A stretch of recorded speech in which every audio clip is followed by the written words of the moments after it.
Dr. Amanda Wright wiped the sweat from her forehead as she stared at the massive crystalline structure buried deep beneath the surface of Kepler 442c. The alien ruins stretched out before her team like a frozen city made of glass and metal. She had spent 3 years studying ancient civilizations across the galaxy, but nothing had prepared her for this discovery. "Jake, are you seeing this?" she called to Professor Jake Harrison, who was kneeling beside a series of glowing symbols carved into the crystal walls. Jake looked up from his scanner, his eyes wide with excitement.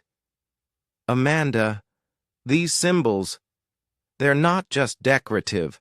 They're some kind of data storage system.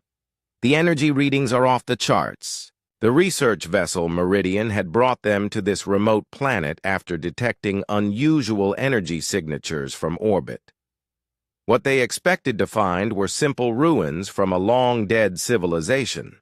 Instead, they had discovered something that would change everything they thought they knew about life in the galaxy. Amanda approached the central crystalline pillar that rose 30 feet above them. The structure pulsed with a soft blue light that seemed to respond to their presence. "Have you ever seen anything like this before?" "Never," Jake replied, running his hands over the smooth surface. "The technology here is far beyond anything we've encountered, even more advanced than the Zentari ruins we studied last year." Dr. Lisa Chen, their team's linguist, emerged from behind one of the smaller crystal formations. Her portable computer was covered in alien symbols and translation attempts. "I've been working on the language patterns for hours. There's definitely a structure here, but it's unlike any alien language we've cataloged." Amanda felt a chill run down her spine. In her years of xenoarchaeology, she had learned to trust her instincts. Something about this place felt different, important, dangerous. What kind of civilization builds something like this? She wondered aloud. Jake stood up and brushed the dust from his knees. Whatever they were, they wanted this information to last. These crystals could preserve data for millions of years. The question is, what did they want to tell us? The team spent the next several days mapping the ruins and collecting data. Each crystal formation contained layers upon layers of information, stored in patterns of light and energy. Their computers worked around the clock trying to decode the alien language, but progress was slow. On the 4th day, Dr. Chen made a breakthrough. She had been working with a small fragment of crystal that contained what appeared to be a basic instruction set. "I think I've found the key," she announced to the team gathered around their makeshift laboratory. "What do you mean?" Amanda asked, setting down her coffee cup. "This fragment contains what looks like a primer, basic concepts, numbers, even what might be historical records. If I'm right, we can use this to understand the rest of the archive." Jake leaned over her shoulder to look at the screen. "How long will it take to translate the main repository?" "With the computer's help, maybe a week, maybe 2. Amanda made the decision that would change the course of human history. "Do it. Whatever this information is, it was left here for a reason. We need to know what it says." The translation process consumed the entire team. They worked in shifts, feeding the computer more fragments of the alien language while Dr. Chen refined the translation protocols. The crystal formations responded to their efforts, glowing brighter as they accessed deeper layers of information. After 10 days of constant work, the computer finally produced its first complete translation of a major data block. Dr. Chen stared at her screen in disbelief before calling the others over. "You need to see this," she said, her voice barely above a whisper. Amanda and Jake crowded around the computer screen. The translated text appeared line by line, each word sending a shock through their understanding of the galaxy. The document identified itself as a historical record of something called the Architect Council. According to the translation, this council had existed for millions of years, carefully monitoring and controlling the development of younger civilizations throughout the galaxy. "This can't be right," Jake said, reading over the text again. "It's saying that every major civilization in the galaxy has been guided by these architects, that none of them developed naturally." Amanda felt sick to her stomach as she continued reading. The records described a systematic program of intervention and control. Civilizations were allowed to advance only to certain technological levels before being subtly redirected or limited in their progress. "Look at this section." Dr. Chen pointed to a passage near the bottom of the screen. It mentions something called guided evolution protocols and acceptable development parameters. The implications hit them all at once. If this information was accurate, it meant that every spacefaring civilization they had ever encountered had been living under the control of these mysterious architects. Their technologies, their cultures, even their histories had been shaped by outside forces. But there was something else in the records that made Amanda's blood run cold. According to the archive, there was one species that had never been properly contacted by the architects. One civilization that had developed faster than expected, reaching space travel before the Council could implement their standard protocols. That species was humanity. "We're not supposed to be here," Amanda said quietly. "According to this, humans weren't supposed to develop space travel for another 1,000 years. We somehow skipped ahead of their schedule." Jake sat down heavily in his chair. "So what does that mean for us?"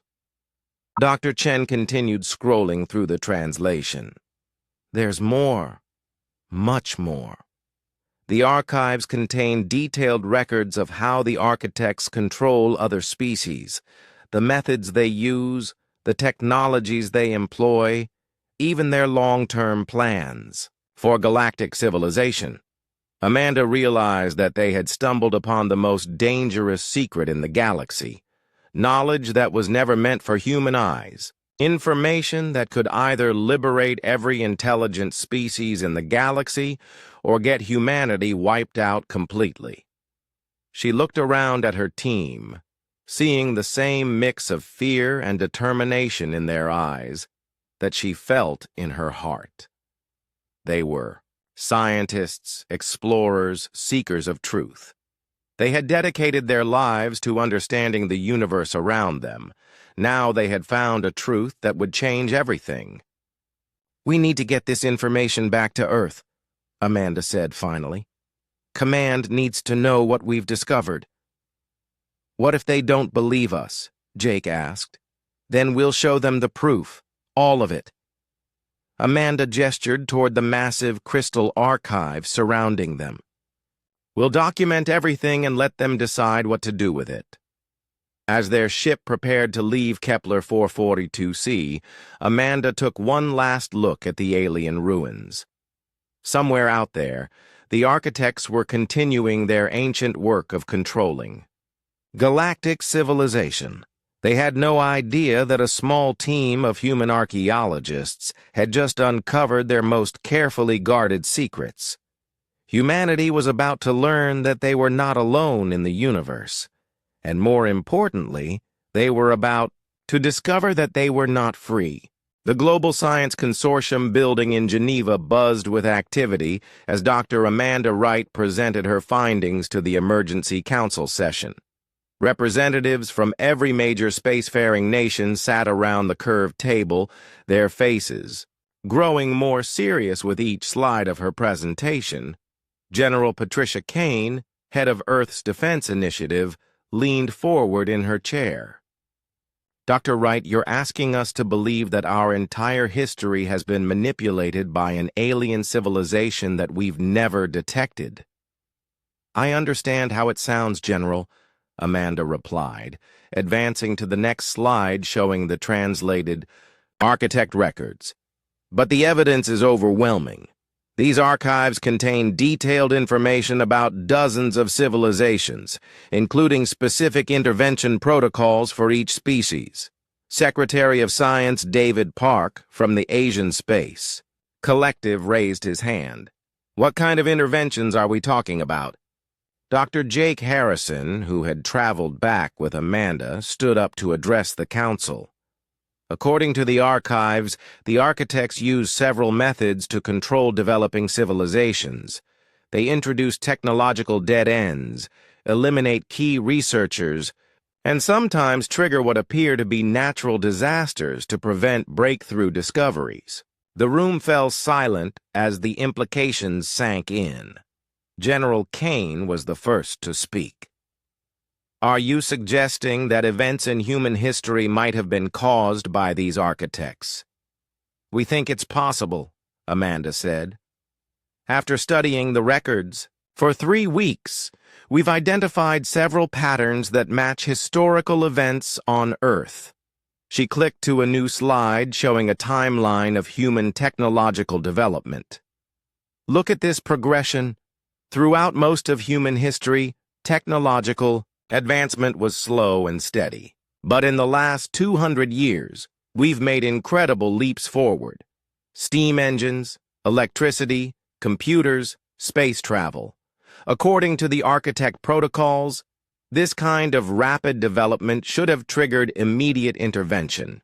Dr. Alex Murphy, Earth's leading theoretical physicist, had been silent throughout the presentation. Now he cleared his throat and stood up. I've been running some calculations based on the data you've provided. If these architects have been monitoring human development, there should be evidence of their interventions in our historical records. General Kane turned to face him. What kind of evidence? Unexplained disappearances of key scientists just before major breakthroughs. Mysterious accidents that destroyed important research. Natural disasters that happened at very convenient times for maintaining technological stagnation. Amanda felt a chill as Dr. Murphy continued his analysis. I've identified at least 15 incidents in the past century alone that match the architect intervention patterns described in the alien archives. Give us examples, Secretary Park demanded. Dr. Murphy pulled up his own presentation on the main screen. In 1943, the Tesla research facility in New York was destroyed by what was officially recorded as an electrical fire. This happened just 3 days before Tesla was scheduled to demonstrate a new form of wireless energy transmission that could have revolutionized global power distribution. The council members exchanged worried glances as Dr. Murphy continued. In 1967, Dr. Robert Harrison was working on a breakthrough in quantum computing. His research notes suggested he was close to developing quantum processors decades ahead of schedule. He disappeared during a routine flight to a conference. The plane was never found. In 1998, the entire research team at the Advanced Propulsion Laboratory in California died in a gas leak accident. They had been working on what they called impossible drive technology that could have given us faster-than-light travel 50 years early. General Kane stood up and began pacing behind her chair. So you're saying that every time humanity gets close to a major technological breakthrough, these architects step in to stop us? Not every time, Amanda corrected. That's what makes this so strange. According to their own records, the architects should have made contact with humanity centuries ago. We should have been brought into their controlled development program like every other species. Dr. Harrison stepped forward. The archives indicate that something went wrong with their monitoring of Earth. There are references to protocol failures and unexpected acceleration beyond acceptable parameters. What does that mean for us now? Secretary Park asked. Doctor. Murphy adjusted his glasses and looked around the room. It means we're living on borrowed time. According to the architect records, no species is allowed to develop beyond certain technological thresholds without direct oversight.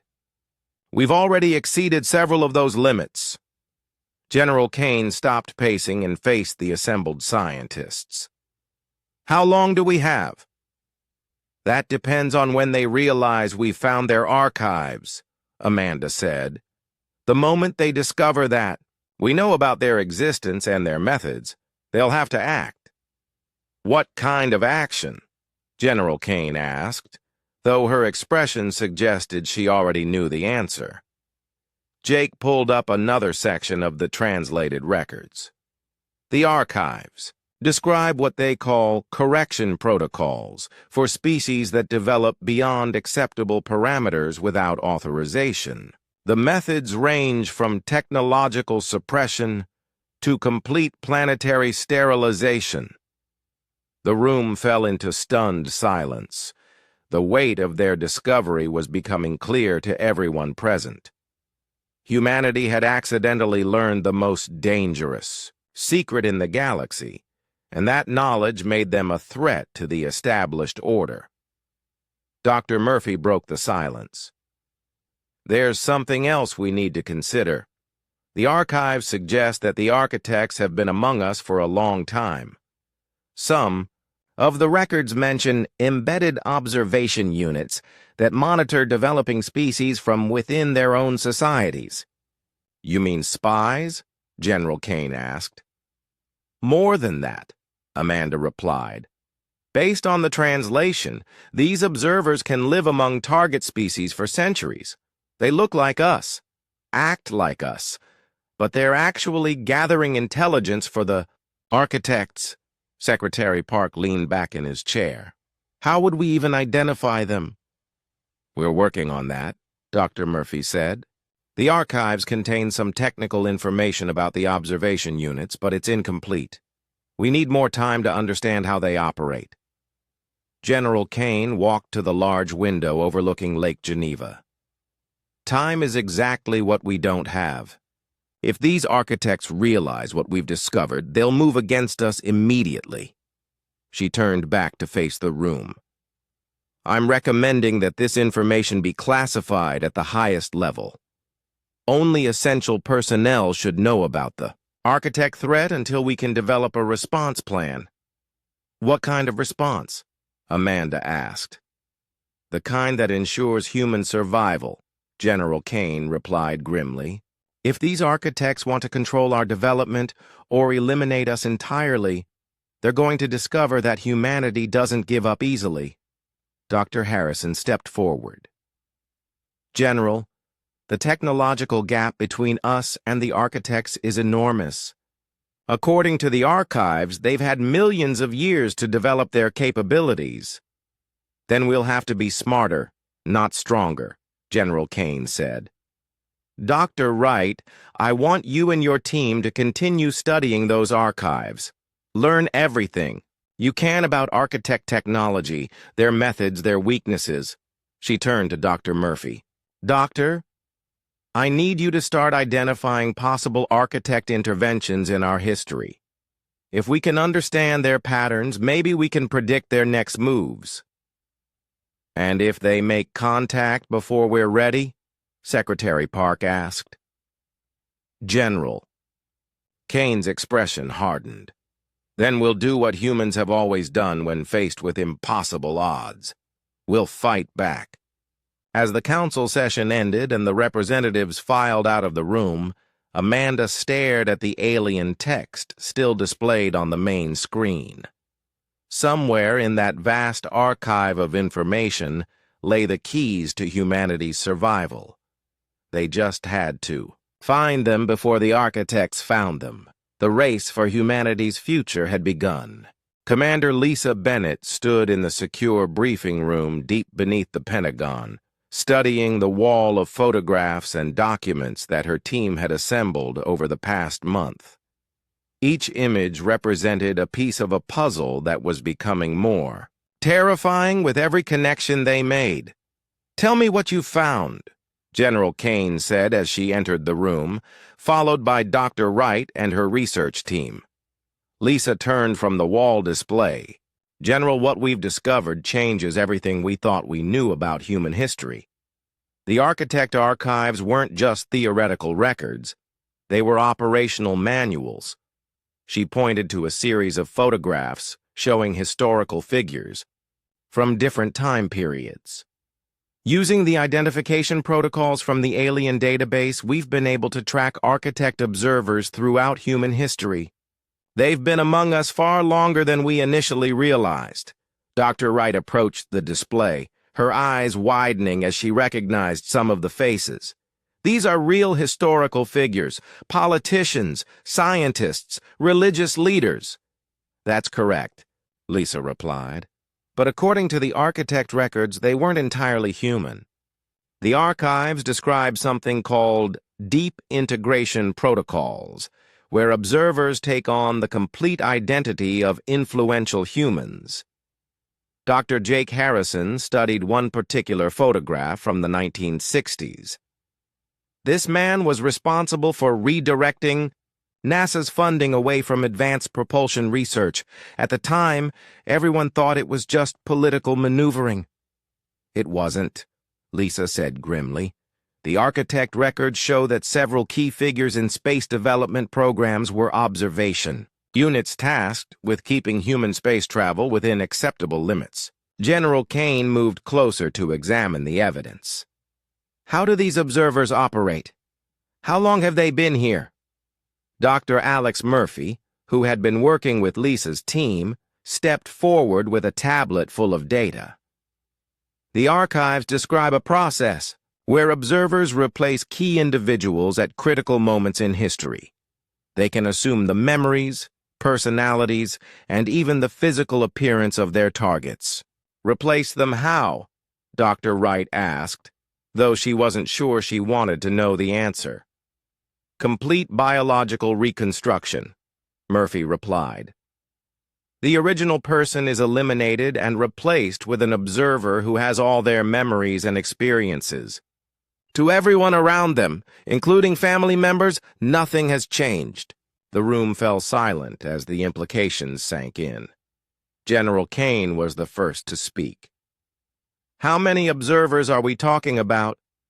Lisa pulled up another section of the display showing a timeline of suspected interventions.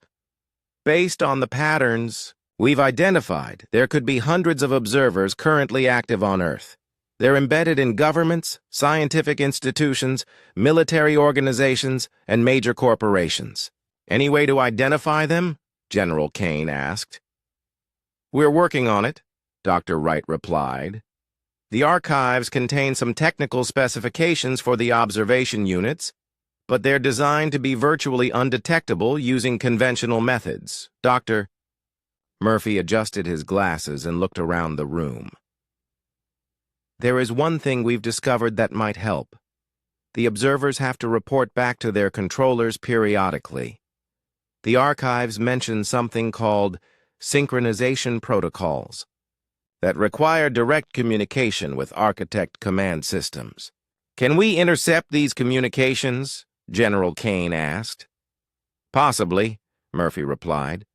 "But first we need to understand how their communication technology works. The archives suggest they use quantum entanglement methods that are far beyond our current capabilities." Lisa walked to another section of the wall display. "There's something else.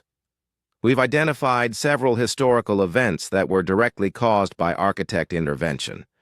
The sinking of ships carrying advanced research, the assassination of scientists who made breakthrough discoveries, even some natural disasters that occurred at very convenient times." She pointed to a news clipping from 1986. "The Challenger space shuttle disaster wasn't an accident. According to the archives, that mission was carrying experimental equipment that could have led to faster-than-light communication. The observers ensured the mission failed." Dr. Wright felt sick to her stomach. How many people have died because of these interventions? Thousands, Lisa replied quietly. Maybe tens of thousands over the centuries. Every time humanity gets close to a technological breakthrough that exceeds their acceptable parameters, the observers take action. General Kane studied the evidence with growing anger. What about current operations? Are there observers working against us right now? Almost certainly, Murphy said. The question is whether they know that we've discovered their existence. If they do, they'll accelerate their intervention protocols. Dr. Harrison pointed to a recent photograph on the display. We've identified several individuals in key positions who match the behavioral patterns described in the archives. But we can't be sure if they're observers or just humans who happen to fit the profile. Give me names, General Kane demanded. Lisa hesitated. General, some of these individuals are in very high positions. If we're wrong about them, it could cause serious problems. If we're right about them and we do nothing, it could cause the extinction of the human race, General Kane replied firmly. Give me the names. Lisa pulled up a classified file on her tablet. Senator William Brooks, who chairs the Senate Science Committee. Dr. Maria Santos, Director of the International Space Development Program. Admiral Richard Stone, Head of Naval Space Command. Each name hit General Kane like a physical blow. These were people she had worked with, trusted, respected for years. Are you certain about this? She asked. As certain as we can be without direct proof, Lisa replied. Their decision patterns match the intervention protocols described in the archives. Every time a breakthrough technology comes up for funding or development, they find ways to redirect resources or kill the projects entirely. Dr. Wright approached another section of the display showing UFO reports and mysterious encounters throughout history. The archives also explain these incidents. What people thought were alien visitors were actually architect observer ships monitoring human development. The famous Roswell incident in 1947 was a real crash, Murphy added. But it wasn't extraterrestrial visitors. It was an observer transport that malfunctioned during a routine surveillance mission. General Kane studied all the evidence spread across the wall. Decades of carefully documented human history suddenly made sense when viewed through the lens of deliberate manipulation and control. What's our next step? She asked. Lisa closed her tablet and faced the general. We need to assume that some of the observers know we've discovered their existence. They'll be reporting back to their controllers and preparing countermeasures. Which means, General Kane prompted. Which means we're probably going to have visitors soon, Dr. Wright said. Real ones this time. Not observers pretending to be. Human but actual architect forces coming to deal with the problem we represent. Dr. Murphy nodded in agreement. The archives make it clear that species who discover the truth without authorization are considered a threat to galactic stability. The architects will have to act. General Kane straightened her shoulders with determination. Then we better be ready for them. How long do we have? Unknown, Lisa replied. It could be days, weeks, or months. But based on the intervention protocols, they won't wait long once they confirm that we have access to their classified archives. As the team prepared to leave the briefing room, Dr. Wright took one last look at the wall of evidence. Hundreds of years of human struggle and achievement, all shaped by invisible hands working to keep humanity from reaching its true potential. But now they knew the truth, and that knowledge, dangerous as it was, might be the key to finally breaking, free from the chains that had bound human development for centuries. The Watchers had been revealed. Now it was time to turn the tables. The underground facility in Colorado had been built during the Cold War to withstand nuclear attack. Now it served a different purpose entirely. Engineer Marcus Davis walked through the converted laboratories where teams of scientists and engineers worked around the clock on projects that would have been considered impossible just months ago. "How's the progress on the shield generators?" Dr. Wright asked as she joined Marcus at the central observation window overlooking the main research floor. "Better than expected," Marcus replied, pointing to a device that hummed with strange energy in the laboratory below. "We've successfully adapted the architect quantum field technology. The prototype can already block their standard scanning methods." Dr. Wright watched as technicians in protective suits adjusted the mysterious device. "And the side effects? Minimal so far. Some minor electromagnetic interference, but nothing we can't handle." The real breakthrough came when Dr. Kim figured out how to reverse engineer their consciousness detection protocols. Across the facility, Dr. Sarah Kim was leading her own team in developing secure communication networks. Her background in computer science had proven invaluable when it came to understanding architect information systems. She approached Marcus and Amanda with a tablet full of encrypted data.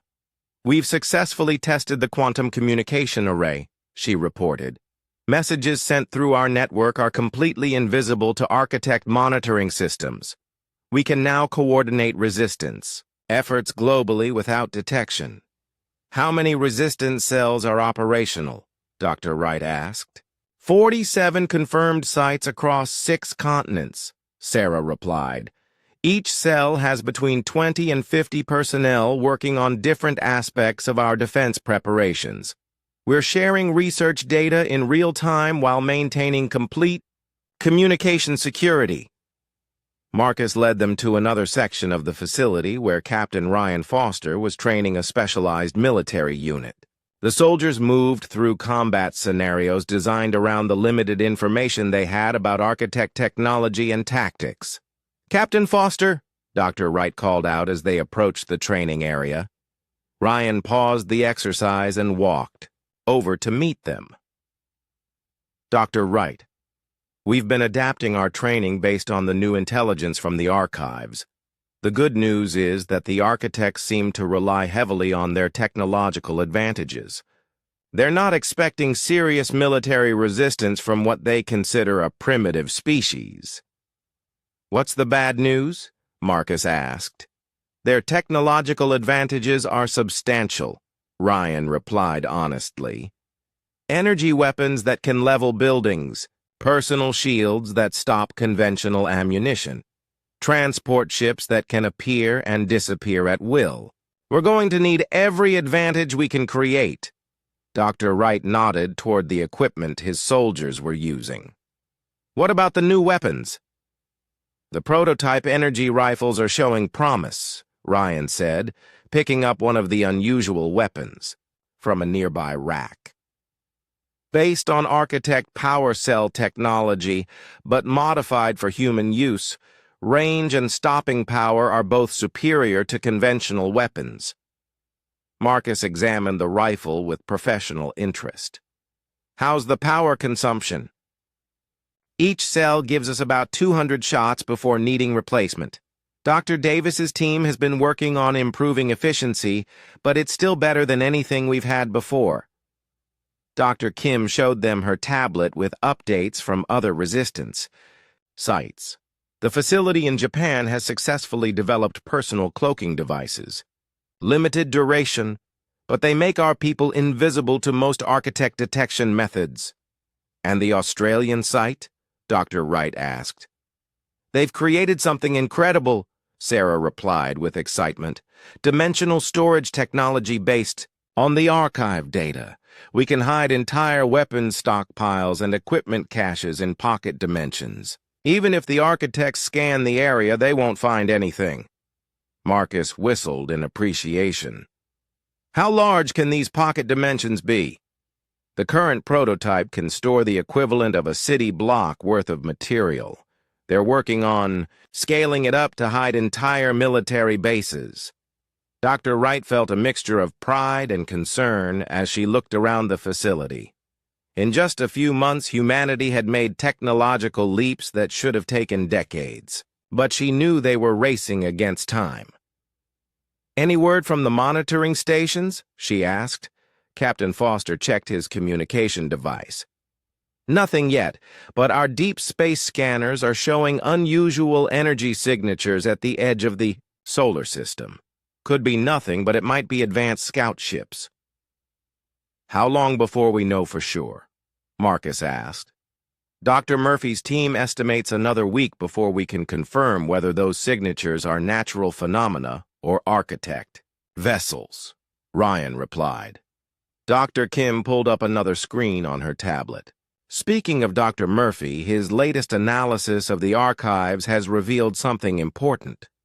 The architects have standard protocols for dealing with what they call rogue species, but those protocols assume the target civilization will be using their own primitive technology." "Meaning?" Dr. Wright prompted. "Meaning they're not prepared for a species that has access to their own advanced technologies," Sarah explained. "We might actually have some advantages they won't expect." Marcus pointed toward another area of the facility where teams were working on larger projects. "We've got 3 major engineering efforts underway. The first is a planetary defense network using adapted architect shield technology. If we can get it online in time, it should be able to protect Earth from their standard bombardment weapons." "What's the second project?" Captain Foster asked. "Faster than light travel," Marcus replied. "If this goes badly, we need the ability to evacuate essential personnel and continue the fight from other star systems." Dr. Wright felt her heart race. "You figured out their FTL technology?" "Partially. We can create short-range jumps within the solar system. Interstellar travel is still beyond us, but we're making progress." "And the third project?" Dr. Kim asked. Marcus grinned. "That one's still classified, even from most of our own people. Let's just say that if the architects want to fight, we're going to give them some surprises they'll never forget." Captain Foster received an urgent message on his communicator. After reading it, his expression became serious. "Dr. Wright, we've just received reports from monitoring stations around the globe. Those energy signatures are definitely artificial. We have incoming vessels." The room fell silent as the implications hit them. After months of preparation, the moment they had all been dreading was finally arriving. "How long do we have?" Dr. Wright asked. "Based on their approach vector and speed, approximately 72 hours before they reach Earth orbit," Ryan replied. Marcus straightened his shoulders with determination. "Then we better make those 72 hours count. Dr. Kim, send out the alert to all resistance cells. Full activation of all defensive systems. Captain Foster, put your teams on high alert. If they want a demonstration of human military capabilities, we'll be ready to provide one," Dr. Wright added. As alarms began sounding throughout the facility and teams rushed to their battle stations, Dr. Wright realized that humanity was about to face its greatest test. For thousands of years, they had unknowingly lived under the control of an advanced alien civilization. Now, armed with forbidden knowledge and impossible technology, they were going to fight for their freedom. The architects had controlled galactic civilization for millions of years. They had shaped the development of countless species, eliminated threats, and maintained their perfect order. But they had never faced anything quite like humanity before. The time for hiding was over. The time for preparation had ended. The war for human independence was about to begin. The research complex hidden beneath the Swiss Alps had become humanity's most important facility. Dr. Wright stood in the central laboratory watching as her team worked with technologies that violated every known law of physics.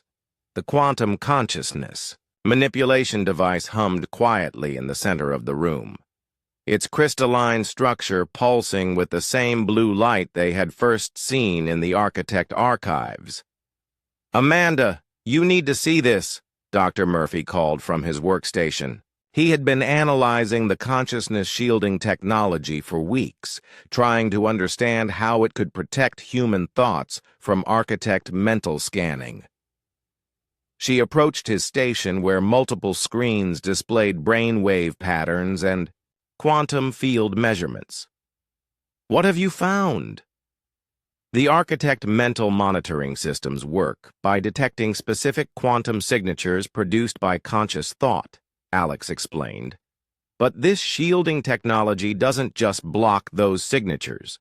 It scrambles them completely. "What does that mean for us?" Amanda asked. "It means that when we activate these shields, we become completely invisible to their consciousness detection methods. They can't read our thoughts, track our intentions, or predict our actions." Dr. Jake Harrison joined them, carrying a tablet with test results. "We've successfully tested the personal shield generators on 50 volunteers. No side effects and complete protection from architect scanning technology." Amanda felt a surge of hope. "How quickly can we mass produce these devices?" "Engineer Clark's team estimates we can have 10,000 units ready within the week," Jake replied. "Enough to protect our essential personnel and military forces." Across the laboratory, engineer Emma Clark was working on an even more ambitious project. She looked up from a device that seemed to bend light around itself, creating a shimmering area of distorted space. "Dr. Wright, the dimensional phase technology is ready for full-scale testing," Emma announced. Amanda walked over to examine the strange device. "Show me what it can do." Emma activated the machine, and a section of the laboratory simply vanished. Not destroyed or damaged, but shifted into what appeared to be another dimension entirely. "We can hide anything from a single person to an entire city. The architects can scan the area all they want, but they'll never find what we've placed in phase space." "How long can we keep things hidden?" Amanda asked. "Indefinitely, as far as we can tell. The phase generators are self-sustaining once activated. We could hide our entire defensive infrastructure, and the architects would never know it exists." Dr. Murphy looked up from his calculations. "Emma, have you tested the transportation capabilities?" "That's the really exciting part," Emma replied with a grin. "We can not only hide things in phase space, we can move them instantly between different phase generators, instantaneous transportation across any distance." Amanda realized the implications immediately. "We could move our forces anywhere on Earth in seconds, appear behind enemy lines, strike critical targets, and disappear before they can respond." "Exactly," Emma confirmed. "The architects have faster-than-light travel, but they still have to move through normal space. We can be anywhere in the blink of an eye." Dr. Sarah Kim approached the group carrying a secure communication device. "I've got updates from the other facilities. The news is remarkable." "Tell me," Amanda said. "The facility in Australia has successfully created gravity manipulation technology. They can make objects weightless or increase their mass by a factor of 100.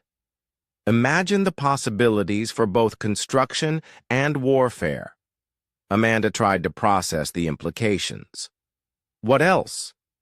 "The Japanese site has developed matter conversion systems.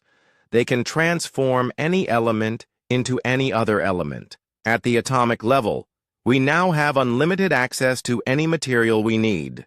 "And the American Desert Facility?" Dr. Murphy asked. Sarah checked her tablet. "They've achieved controlled nuclear fusion using architect energy field technology, clean, unlimited power.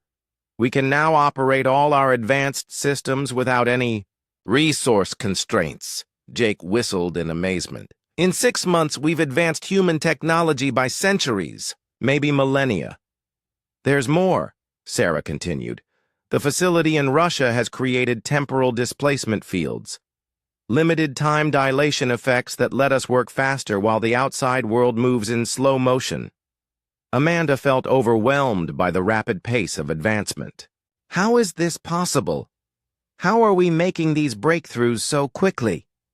Dr. Murphy adjusted his glasses thoughtfully. I think it's because we're approaching architect technology from a completely different perspective than they expected. They designed these systems to be used by species that had developed gradually under their supervision. But we're coming at it fresh, Emma added, without their preconceptions about how the technology should be used. We're finding applications and combinations they never considered. Plus, we're motivated in a way that other species probably weren't, Jake observed.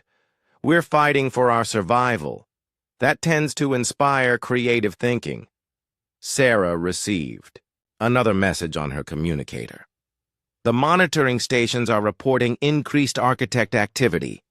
3 more ships have entered the solar system, and they're scanning everything with very sophisticated sensors.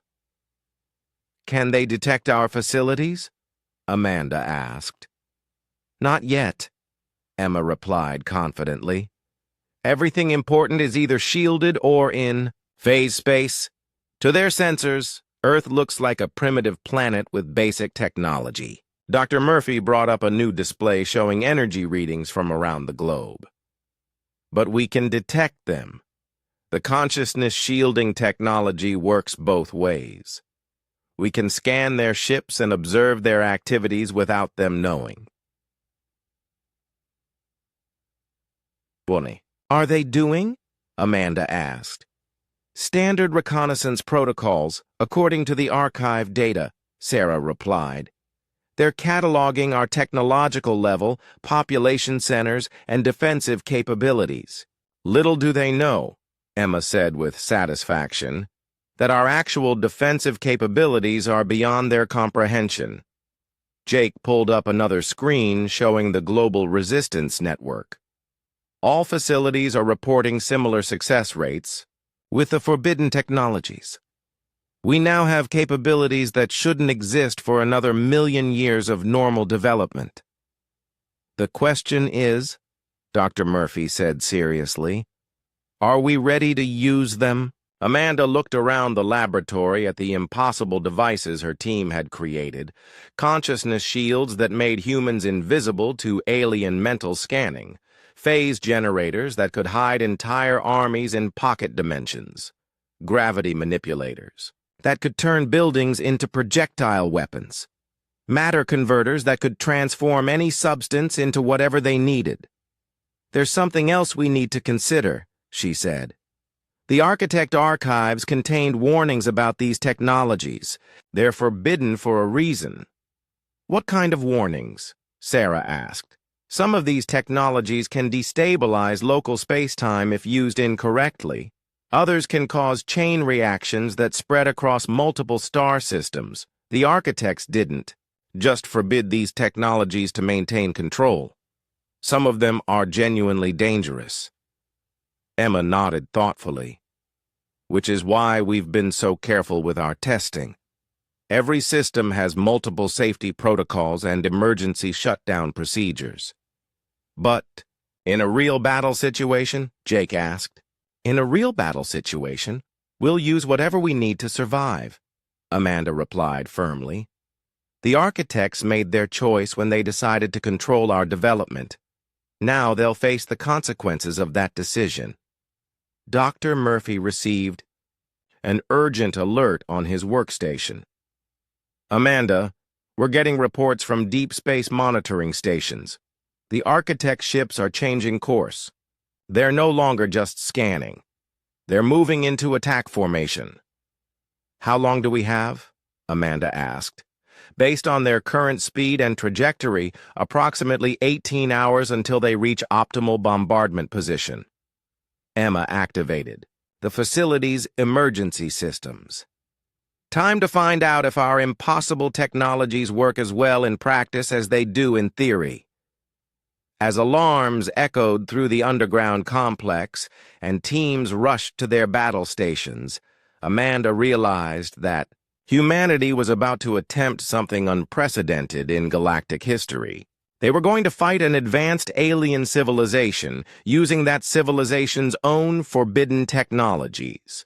Technologies that were forbidden not just because they were powerful, but because they were dangerous to everyone involved. The next few hours would determine whether humanity had gained the tools of liberation or the instruments of their own destruction. The massive architect ships appeared in Earth's sky without warning, their crystalline hulls reflecting sunlight like floating cities made of diamond and metal. President Helen Rodriguez stood in the White House Situation Room, watching the live feeds from around the globe as 50 ships took positions above major population centers. "How did they get past our detection systems?" General Kane asked, studying the tactical displays. "They didn't sneak past them," Dr. Wright replied from her secure communication link. "They used dimensional phase technology to bypass normal space. Entirely. The same technology we've been developing, but far more advanced." On the main screen, the largest of the architect ships began transmitting a signal that reached every communication device on Earth simultaneously. The transmission resolved into the image of a being that was unmistakably alien, yet somehow familiar. Tall and elegant, with features that seemed almost human but perfected beyond natural possibility. "People of Earth," the being spoke, its voice carrying impossible authority. "I am Ambassador Zethkar of the Architect Council. We have monitored your species for millennia, guiding your development according to the protocols that maintain galactic stability." President Rodriguez exchanged glances with General Kane before stepping forward to respond. "This is President Rodriguez of Earth.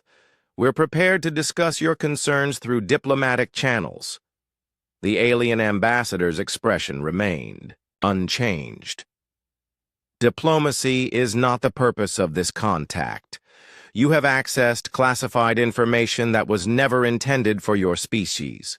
You have developed technologies beyond your authorized parameters. These actions threaten the careful balance we have maintained for millions of years. We discovered ancient ruins and translated historical records," President Rodriguez replied calmly. "Knowledge belongs to all intelligent species. Knowledge is dangerous when possessed by those unprepared to use it responsibly," Zethkar responded. "Your species has demonstrated aggressive tendencies and technological recklessness. The evidence is clear in your development of weapons, your conflicts with each other, and your destruction of your own environment." General Kane leaned toward the communication array. "And your solution is to keep us confined to a single planet, never knowing our true potential." "Our solution is to ensure galactic stability," Zethkar replied firmly. "Every spacefaring civilization in the galaxy has been guided by our wisdom. They prosper under our oversight, free from the chaos and destruction that result from uncontrolled technological advancement." President Rodriguez had been briefed extensively on this moment. She knew that humanity's response would determine not just their immediate fate, but the future of every intelligent species in the galaxy. "Ambassador Zethkar, we appreciate your concern for galactic stability, but we reject your authority to control human development. We choose our own path." The alien ambassador's expression darkened. "You do not understand the consequences of your defiance. Species that refuse integration into our order become threats to all civilization. We cannot permit such threats to exist." "Is that a threat, Ambassador?" President Rodriguez asked. It is a statement of reality, Zethkar replied. You will submit to immediate correction of your unauthorized development, or you will be classified as a rogue species requiring elimination.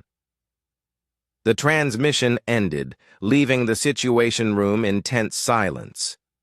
Everyone present understood that humanity had just been given an ultimatum by beings with the power to destroy entire worlds. General Kane activated the secure command network. All resistance facilities, this is command. We are now at full alert status. Prepare for immediate implementation of all defensive protocols. Across the globe, the hidden human facilities came alive with activity. Phase generators activated, bringing weapons and personnel out of dimensional storage. Consciousness shields engaged, making entire military units invisible to architect mental scanning. Advanced defensive systems powered up using unlimited fusion energy. Dr. Wright's voice came through the communication system from the Alpine facility. All quantum consciousness shields are operational. The architects can no longer monitor our thoughts or predict our actions, Engineer Clark reported from her dimensional research station. Phase gate network is active. We can deploy forces anywhere. On Earth instantly, Captain Foster added from his military coordination center. All combat units are equipped with advanced weapons and personal shielding. We're as ready as we'll ever be. President Rodriguez took a deep breath before activating the global broadcast system. She was about to make the most important speech in human history. Citizens of Earth, I want you to know that your government has been preparing for this moment. We have not been idle in the face of this threat. We have developed capabilities that will surprise our would-be controllers. The architect ships began descending toward major cities, their weapon systems charging with ominous energy buildups. But they encountered something they hadn't expected. Earth's cities began disappearing, not destroyed, but shifted into phase, space where the architect weapons couldn't reach them. Entire populations vanished from the alien sensors while remaining perfectly safe in dimensional storage. What is happening? Zethkar's voice crackled through the communication systems as his ship's scans found empty space where cities had been moments before. President Rodriguez smiled as she watched the tactical displays. What's happening, Ambassador, is that humanity refuses your ultimatum. We won't submit to your control, and we won't be eliminated without a fight. Impossible, Zethkar responded. Your species lacks the technology for dimensional manipulation. We had good teachers, President Rodriguez replied. Your own archives were very educational. The architect ships began firing their primary weapons at the locations where human cities had been. Powerful energy beams that could level mountains struck empty ground, causing massive explosions but hitting nothing of value. Meanwhile, human forces began materializing around the architect's ships using phase gate technology. Advanced fighters, equipped with reverse-engineered alien weapons, appeared in space, striking the massive vessels before vanishing back into dimensional storage. This is impossible, Zethkar transmitted, his voice showing the first signs of concern. Your development level should not permit such capabilities. That's your problem, Ambassador, General Kane responded over the military channels. You've been so busy controlling other species that you forgot what happens when an intelligent race develops freely. The battle escalated as more architect ships arrived to support the initial force, but every advantage they possessed had been neutralized by human ingenuity and forbidden technology. Their weapons couldn't hit targets in phase space. Their shields couldn't stop weapons powered by matter conversion technology. Their sensors couldn't detect forces protected by consciousness shields. Dr. Wright monitored the engagement from her secure facility. The architects are adapting faster than we expected. They're modifying their tactics and weapons in real time. Then we adapt faster, President Rodriguez replied. Dr. Clark, implement the temporal displacement fields around our major combat units. Activating time dilation, Emma's voice confirmed. Our forces now operate at accelerated time while the architect ships move in slow motion relative to us. The tide of battle shifted dramatically as human forces began moving and fighting at speeds that made them nearly impossible to target. Weapons that took seconds to fire could now loose dozens of shots before architect defensive systems could respond. Ambassador Zethkar's final transmission carried a tone of grudging respect mixed with dire warning. You have surprised us humans, but this is only the beginning. The full might of the Architect Council has never been defeated. We will return with forces beyond your comprehension. Let them come, President Rodriguez replied firmly. Humanity stands ready. As the surviving architect ships retreated beyond the solar system, Earth's cities began phasing back into normal space. The first battle was over, but everyone knew it was just the opening engagement in a war that would determine the future of galactic civilization. Humanity had passed their first test against the architects. They had proven that controlled species could break free from millions of years of imposed limitations. Now they had to prove they could survive the consequences of that freedom. The real war was about to begin. Admiral Kevin Turner stood on the bridge of the newly constructed starship Freedom's Dawn, watching as Earth's first interstellar fleet prepared for departure. The ships around him represented impossible achievements made possible by forbidden architect technology, sleek vessels that could phase between dimensions, travel faster than light, and strike with weapons that converted matter into pure energy. All ships report ready for jump to the Centauri system, Captain Lisa Hayes announced from her station. Dr. Murphy, what's the status of our alien allies? Admiral Turner asked. Dr. Alex Murphy consulted his quantum communication array, now modified, to reach across interstellar distances instantaneously. The Zentari resistance confirms they're ready to coordinate their uprising with our arrival. The Cytherian underground reports similar readiness. It had been 6 months since the first architect attack on Earth. In that time, humanity had discovered they weren't alone in their desire for freedom. Dr. Wright's archaeological team had found ways to contact other species throughout the galaxy, many of whom had been quietly resisting architect control for centuries.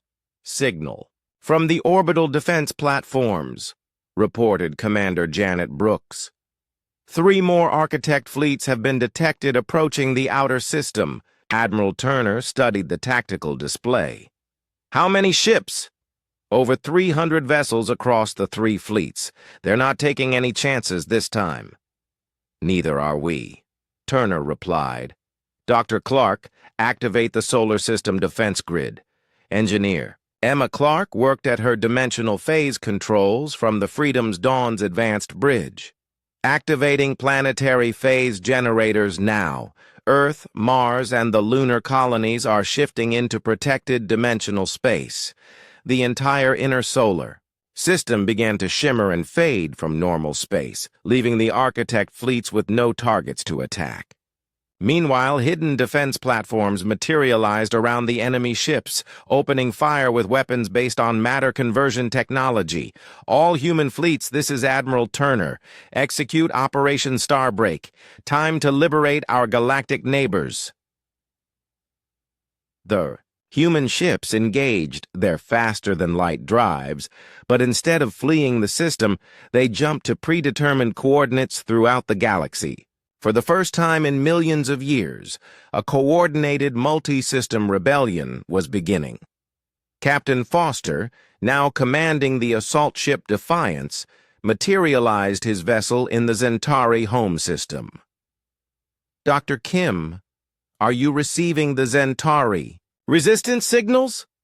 Dr. Sarah Kim worked frantically at her communication station. Contact established. The Zentari freedom fighters are jamming architect control signals throughout their system. They're ready to move. The Zentari were a peaceful species that had been under architect control for over 50,000 years. Their advanced biotechnology had been carefully limited to prevent them from developing space travel beyond their home system. But with human dimensional phase technology, that limitation no longer mattered. Zentari forces are reporting success, Sarah announced. They've captured 3 architect control stations and disabled the orbital monitoring platforms. Similar reports came in from dozens of other star systems as the human fleet coordinated simultaneous uprisings across the galaxy. Species that had been suppressed for millennia suddenly found themselves equipped with advanced human technology and the knowledge needed to break free from architect control. Back in the Sol system, the architect fleets found themselves facing an enemy that refused to fight conventionally. Human ships appeared and disappeared at will, striking from impossible angles before vanishing back into phase space.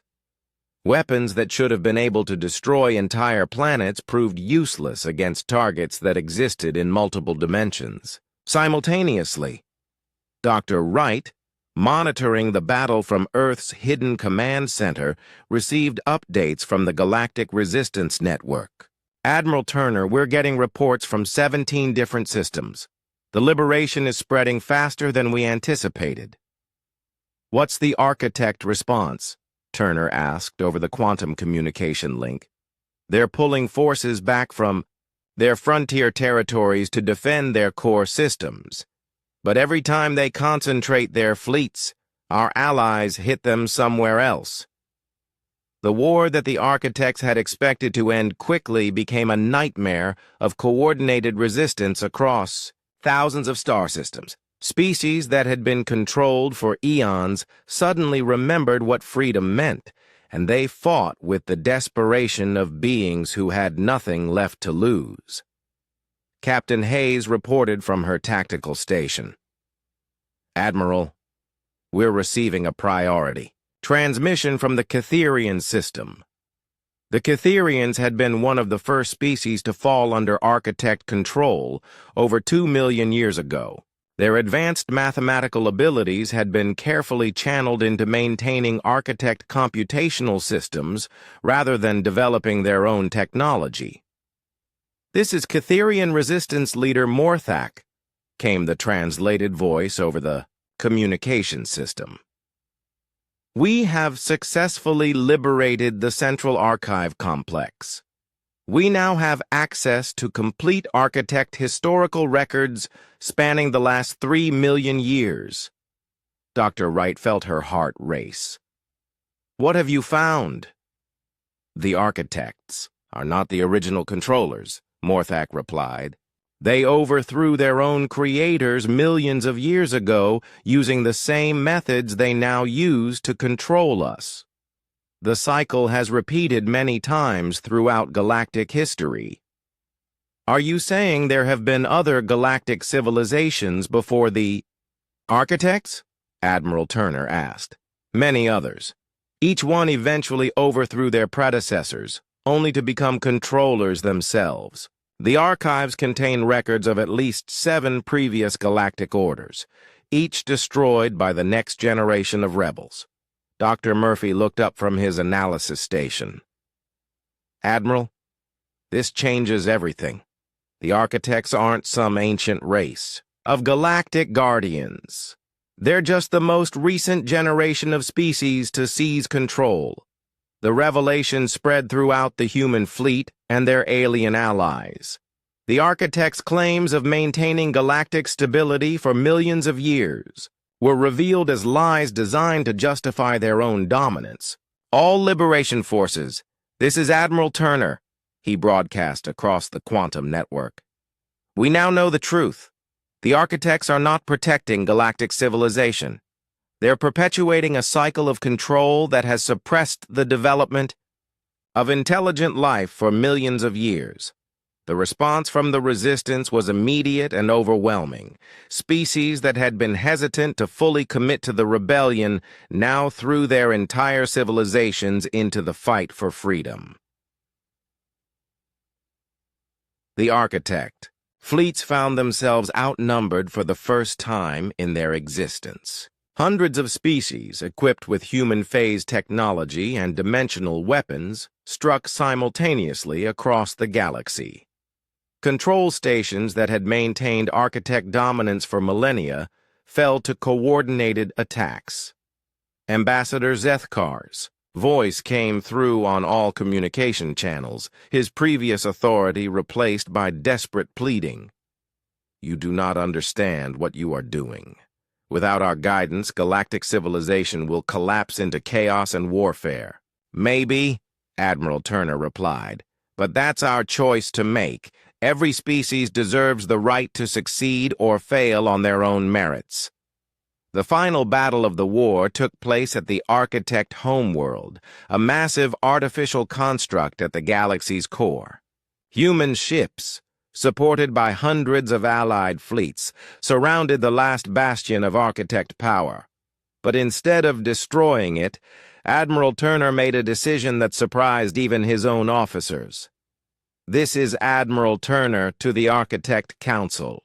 We offer you the same choice you gave us. Surrender your claims of authority over other species, and you can join the new galactic community as equals." The response came from a different voice than Ambassador Zethkar. "This is Prime Architect Veltharion. We accept your terms." As the Architect fleet powered down its weapons and the ancient control systems went offline throughout the galaxy, Dr. Wright realized that humanity had accomplished something unprecedented. They had won a galactic war not through superior firepower, but by inspiring others to fight for their own freedom. The age of controlled development was over. The age of unlimited potential had begun. And at the center of it all was a species that had refused to accept limitations, even when those limitations were imposed by beings with millions of years of technological advancement. Humanity had broken the cycle. Now they had to prove they could build something better. 5 years after the end of the Architect War, Dr. Amanda Wright stood in the central chamber of the Galactic Archaeological Institute on the space station New Harmony. The massive facility orbited between 3 star systems, serving as a neutral, meeting ground for the hundreds of species now working together to uncover their true histories. "The latest excavation reports from the Outer Rim are remarkable," Dr. Jake Harrison said as he approached with a tablet full of data. "We've found evidence of at least 12 different galactic civilizations that existed before the Architects took control." Amanda studied the archaeological data with fascination. "Each one more advanced than the last?" "It appears so. The pattern is consistent across multiple dig sites. Each civilization pushed the boundaries of what was possible, developing technologies that seem almost magical even by current standards." Through the observation windows, Amanda could see ships from dozens of different species docked at the station. Zentari bioships that grew rather than being built. Cytherian vessels that existed as pure mathematical equations until needed. Human craft that phased between dimensions, all working together to explore the galaxy's hidden past. "Dr. Wright," came a voice from the communication system. "You have a priority message from Captain Foster." Amanda activated the quantum communication array. Captain Ryan Foster's image appeared, but he was no longer the military officer she remembered. He now commanded the exploration vessel New Horizons, leading humanity's first expedition beyond their home galaxy. "Amanda, you need to see what we found," Ryan said, his excitement obvious even across the vast distance. "We've reached the Andromeda Galaxy, and it's not empty like we expected." "What do you mean?" Amanda asked. "There are signs of current Architect activity," Multiple controlled species, active monitoring stations, the whole system of galactic control that we fought to destroy here. Dr. Murphy, who had been working at a nearby station, looked up in concern. Are you saying the architects had operations in other galaxies? Not just operations, Ryan replied. Entire galactic civilizations under their control. From what we can tell, the architects were operating simultaneously in at least 4 different galaxies. Amanda felt a chill as she realized the implications. The architects we defeated were just one branch of a much larger organization. It gets worse, Ryan continued. Our sensors are detecting massive fleets moving between galaxies. The architects in Andromeda know what happened here, and they're preparing some kind of response. Before Amanda could respond, another communication came through. This one was from Zeth Carr, the former architect ambassador who had become an ally.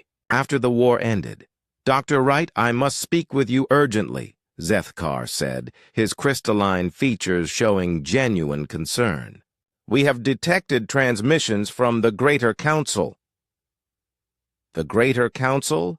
Amanda asked. The architects you defeated were merely a regional administration, Zeth Carr explained. Above us exists a hierarchy that spans multiple galaxies and dimensions. They are now aware of what transpired here. Dr. Wright called an emergency meeting of the Galactic Liberation Council. Representatives from every major species gathered in the station's main conference chamber, their faces showing the same mixture of concern and determination that had driven their original rebellion. The situation is clear, Amanda addressed the assembled delegates. Our victory was larger and smaller than we realized. Larger because we've inspired liberation movements across multiple galaxies. Smaller because we've only defeated one small part of a vast, multidimensional empire.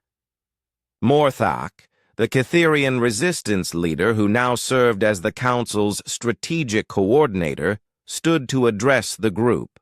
Our mathematical projections indicate that the Greater Council controls approximately 47 galaxies across multiple, dimensional planes.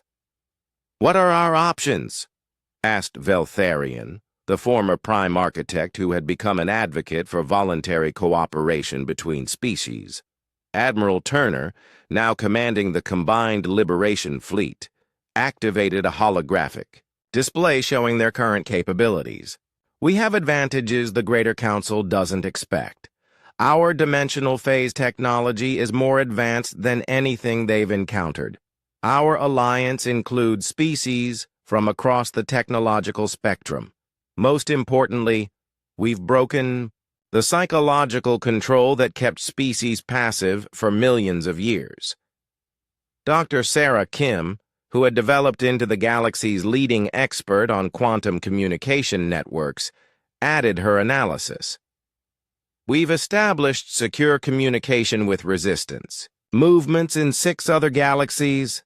The liberation is spreading faster than the Greater Council can respond. But they will respond, Zeth Carr warned. The resources at their disposal are beyond imagination, fleets of millions of ships, weapons that can destroy entire star systems, technologies that manipulate the fundamental forces of reality itself. Amanda looked around the room at the faces of beings from dozens of different worlds. 5 years ago, most of these species had been isolated on their home worlds, their development carefully controlled by architect overseers. Now they were discussing strategies for liberating multiple galaxies from an interdimensional empire. There's something else we need to consider, she said. According to the archives we've recovered, this cycle of control and liberation has repeated many times. The question is, how do we break the cycle permanently? Dr. Murphy, who had been studying the philosophical implications of their situation, stood to address the council. The real problem isn't defeating the current controllers, it's preventing the next generation from becoming controllers themselves. What do you mean? Veltharion asked. Every time a group overthrows the existing galactic order, they eventually become the new controllers. The architects overthrew their predecessors, who had overthrown their predecessors, going back millions of years. How do we ensure that humanity and our allies don't follow the same pattern? The question hung in the air as the delegates considered its implications. Ultimate power, even when gained through liberation, had a tendency to corrupt those who wielded it. We establish principles, Amanda said finally. Fundamental laws that no species or alliance can violate. The right to develop freely, the right to make mistakes and learn from them, the right to succeed or fail based on merit rather than outside control. Admiral Turner nodded in agreement. And we enforce those principles not through control, but through example. We become the proof that advanced civilizations can coexist without domination. The Greater Council is preparing their response, Zethkar reported as new data came through his communication systems. They are mobilizing fleets from multiple galaxies. The scale of the coming conflict will dwarf anything in galactic history. Captain Foster's voice came through the quantum communication array from the intergalactic void. Amanda, we're detecting massive energy signatures throughout the galactic cluster. They're not just preparing to retake our galaxy, they're preparing to remake it entirely. Amanda stood and faced the assembled delegates. Then we give them a war they'll never forget. Not just for our galaxy, but for every galaxy they control. Not just for our species, but for the principle that intelligence cannot be owned. Dr. Harrison pulled up data from their ongoing archaeological expeditions. The ancient records suggest that previous liberation movements failed because they focused only on their own regions. They never attempted to dismantle the entire system of control. That's where they made their mistake, Amanda said. They thought locally while their oppressors thought galactically. We're going to think on an even larger scale. Morthak began calculating on his mathematical interfaces. Based on our current rate of expansion and the resources available from allied species, we could potentially coordinate liberation efforts across 15 galaxies simultaneously. Make it 20, Admiral Turner said. If we're going to break this cycle permanently, we need to hit them everywhere at once. Make it impossible for any remnant of the control system to survive. As the council session ended and delegates returned to their ships to prepare for the greatest conflict in cosmic history, Amanda walked to the observation deck. Through the transparent aluminum, she could see the fleet assembling around New Harmony. Ships from hundreds of worlds, carrying beings who had chosen freedom over security, uncertainty over control. Dr. Wright thought about the small archaeological team that had discovered the architect archives on Kepler 442c just 5 years ago. They had been looking for knowledge about ancient civilizations. Instead, they had uncovered a truth that would reshape the universe itself. Captain Foster's voice came through her personal communicator. Amanda, the New Horizons is preparing to return to Andromeda. We're going to start organizing the resistance movements there. Be careful, Ryan, she replied. We're about to find out if humanity's greatest strength, our refusal to accept limitations, is enough to overcome the greatest limitation of all. As the combined Liberation Fleet prepared to depart for targets across the galactic cluster, Amanda realized that humanity had moved far beyond their original goal of simply breaking free from architect control. They were now attempting to establish a new kind of galactic civilization based on cooperation rather than domination. The outcome would determine not just the future of their galaxy, but the future of intelligence itself across multiple dimensions of space and time.